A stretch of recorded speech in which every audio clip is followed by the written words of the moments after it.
We might expect that if we could eavesdrop on the conversations of the most admirable, clever and loving couples in the world, those who'd properly cracked the puzzles of intimacy and emotional maturity, we would hear them talking in the noblest ways about the most serious things.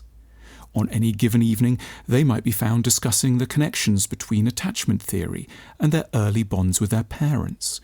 They might read a paper together by Melanie Klein, or they might relax by watching an early film by Akira Kurosawa, Rashomon or Sanshiro Sugata.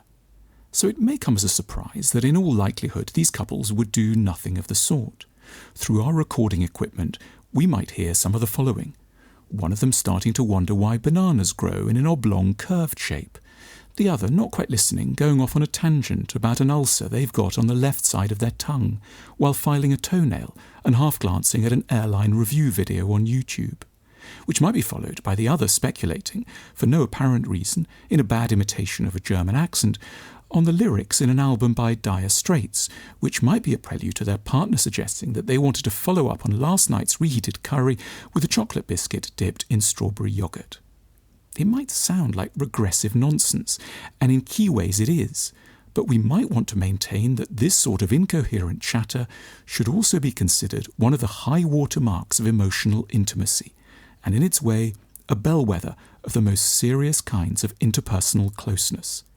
People who know each other extremely well and love one another deeply do not, it appears, sit together discussing philosophy or the accelerator theory in economics.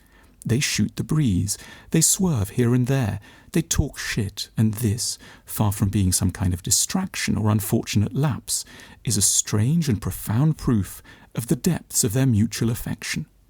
Intimacy is about daring to be increasingly and bravely weird with someone else, and finding out that that's okay with them.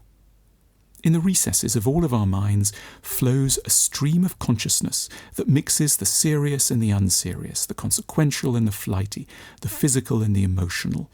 And when we've allowed ourselves to be genuinely close to someone, it is to this that we take them.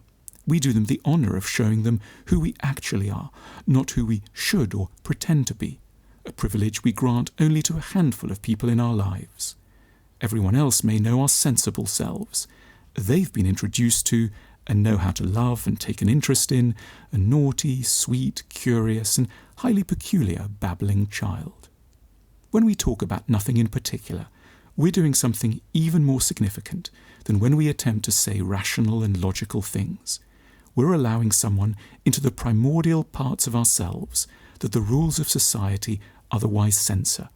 We're doing one of the most courageous and important things in the world, allowing someone else to know us.